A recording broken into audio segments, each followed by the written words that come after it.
আমাৰ মানে ধৰক এতিয়া এইটো কোভিড-19ক লৈ আমি যিটো আমাৰ চৰকাৰে নিয়ম বান্ধি দিছে যে মাস্কটো পিন্ধিব লাগে, ডাবুল উঠিব নালাগে, ফিজিকেল ডিষ্টেঞ্চটো বজাই ৰাখিব লাগে।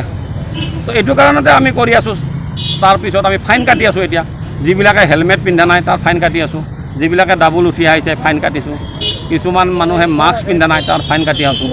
আৰু আমি আপোনালোকৰ চেনেলৰ জৰিয়তে আমি সকলোকে হাতযোৰ কৰি অনুৰোধ কৰিছোঁ যেন কোনো বিনা কাৰণত যাতে ঘৰৰ পৰা কোনো ওলাই নাহে, আৰু কোনো যেন বজাৰ ৰাস্তাই ঘাটে যেন একগোট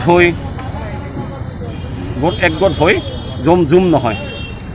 কাৰণ যিটো ক্ষেত্ৰত মানুহৰ এই সংক্ৰমণটো বাঢ়ি যাব পাৰে সেই কামটোৰ পৰা যাতে সকলোৱে বিৰত থাকে, আৰু কাম নাথাকিলে ঘৰতে থাকক, সুস্থ থাকক, ঘৰৰ পৰা যাতে কোনো ওলাই নাহে। এইটোৱে আমি অনুৰোধ কৰিছোঁ আপোনালোকৰ চেনেলৰ জৰিয়তে। ৰাইজৰ কি আহ্বান জনাব? আজিকালি বাইক নোহোৱালৈকে আজিকালি ওলাই নাহে, গাড়ী ঘোঁৰা লৈ আহে, এই ক্ষেত্ৰত কি কৰিব? এইটোৱে তাকেই কৈ আছোঁ, আমি সেই কথাটোকে কৈছোঁ যে কোনো কাৰণ নোহোৱাকৈ যাতে কোনো ঘৰৰ পৰা ওলাই নাহে, আৰু বাইকত আহিলেও এজন আহক, আৰু কোনো কামত যাতে বিশেষ কাম নাথাকিলে যাতে ওলাই নাহে, ডাবুল আহিব নালাগে আমি অনুৰোধ কৰিছোঁ।